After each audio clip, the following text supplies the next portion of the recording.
ಹುಬ್ಬಳ್ಳಿಯ ತಿಮ್ಮಸಾಗರದ ಸರ್ಕಾರಿ ಹಿರಿಯ ಪ್ರಾಥಮಿಕ ಶಾಲೆಯ ಅಧ್ಯಕ್ಷರಾಗಿ ಶ್ರೀಯುತ ಹನುಮಂತಪ್ಪ ವಾಲಿಕರ್ ಅವರು ಪ್ರಸ್ತುತ ಅಧ್ಯಕ್ಷರಾಗಿದ್ದಾರೆ. ಶಾಲೆಯ ಬಗ್ಗೆ ಒಂದು ಉತ್ತಮವಾದ ಕಾಳಜಿಯನ್ನು ಹೊಂದಿದ್ದಾರೆ.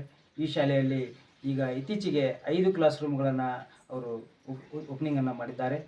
ಮಾನ್ಯ ಸಂಸದರಾದಂಥ ಕೇಂದ್ರ ಸಚಿವರು ಹಾಗೂ ಪ್ರಹ್ಲಾದ್ ಜೋಶಿ ಅವರು ಬಂದಾಗ ಉತ್ತಮವಾದ ಒಂದು ಶಾಲೆ ಅಂತೇಳಿ ಅವರು ಗುರುತಿಸಿದ್ದಾರೆ. ಆ ನಿಟ್ಟಿನಲ್ಲಿ ಶಾಲೆಗೆ ಎಲ್ಲ ಒಂದು ಸಹಕಾರವನ್ನು ಅವರು ಕೂಡ ನೀಡ್ತಾ ಇದ್ದಾರೆ. ಮೇಲಾಧಿಕಾರಿಗಳು ಕೂಡ ಶಾಲೆಗೆ ವಿಸಿಟ್ ಮಾಡ್ತಾ ಇರ್ತಾರೆ. ಆ ನಿಟ್ಟಿನಲ್ಲಿ ಶಿಕ್ಷಕರು ಕೂಡ ಒಂದು ಉತ್ತಮವಾದ ಶಿಕ್ಷಣವನ್ನು ಇಲ್ಲಿ ಮಕ್ಕಳಿಗೆ ನೀಡ್ತಾ ಇದ್ದಾರೆ. ಆ ನಿಟ್ಟಿನಲ್ಲಿ ಅಧ್ಯಕ್ಷರಿಂದ ಕೆಲವೊಂದಿಷ್ಟು ಮಾಹಿತಿಯನ್ನು ಈಗ ನಾವು ಪಡೆಯೋಣ. ನಮಸ್ಕಾರ. ನಾನು ಅಗ್ರಹಾರ ತಿಮ್ಸಾರ. ನಮ್ಮ ಹೆಸರು ಹನುಮಂತಪ್ಪ ವಾಲಿಕರ್. SDMC ಅಧ್ಯಕ್ಷರಾಗಿದ್ದೇನೆ, ಶಾಲೆ ಅಧ್ಯಕ್ಷರು. ನಮ್ಮ ಊರಲ್ಲಿ ಶಾಲೆ 117 ಹುಡುಗರು ಅದಾವ. ಆಮೇಲೆ ರೂಮ್ ಕಮ್ಮಿ ಆಗಿದ್ವು. ನಮ್ಮ ಪ್ರಹ್ಲಾದ್ ಜೋಶಿ ಅವರು ಒಂದು ಸ್ವಲ್ಪ ಬೇಡಿಕೆ ಇಟ್ಟಿದ್ವಿ. MR ಪಾಟೀಲ್ ಕರ್ಕೊಂಡು ಅಡ್ಡಾಡಿ 5 ಸ್ಯಾಂಕ್ಷನ್ 70 ಲಕ್ಷ ರೂಪಾಯಿ ಒಂದು ರೂಮ್ ಕೊಟ್ಟಿದ್ದಾರೆ.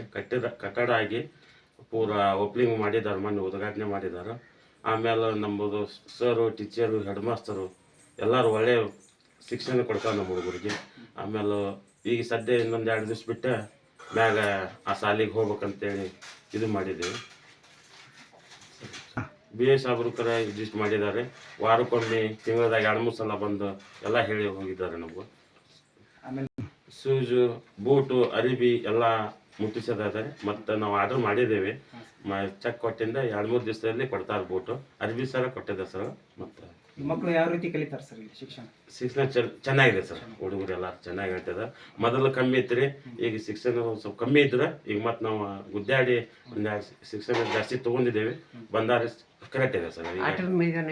ಇಲ್ಲ ಸರ್, ಅದೊಂದು ಮಾಡ್ಕೊಂಡಿತ್ತು ಸರ್. 2 ಎಕರೆ ಕೊಟ್ಟಿದ್ದಾರೆ. ನಮ್ಮ ಪ್ರಹ್ಲಾದ್ ಜೋಶಿ 2 ಎಕರೆ ಕೊಡಿಸಿದ್ದಾರೆ. ಈಗ ಅದ್ರೊಳಗೆ 5 ರೂಮ್ ಕಟ್ಟಿದ್ದೇವೆ. ಇನ್ನು 2 ಎಕರೆದಾಗ ಆಟನ್ ಗಾರ್ಡನ್ ಏನು ಬೇಕೆಲ್ಲ ಹೇಳ್ಯಾರೆ. ಮೊನ್ನೆ ಮಾತು ಕೊಟ್ಟು ಹೋಗಿದ್ದಾರೆ. ಶೌಚಾಲಯ ಇದೆ ಸರ್. ಇನ್ನೂ 2 ಕಟ್ತೇನೆ ಅಂತ ಹೇಳಿ. ನಿಮ್ಮ ಅವಧಿ ಎಷ್ಟು ವರ್ಷ ರೀ ಸರ್? ನಾನು 3 ವರ್ಷ.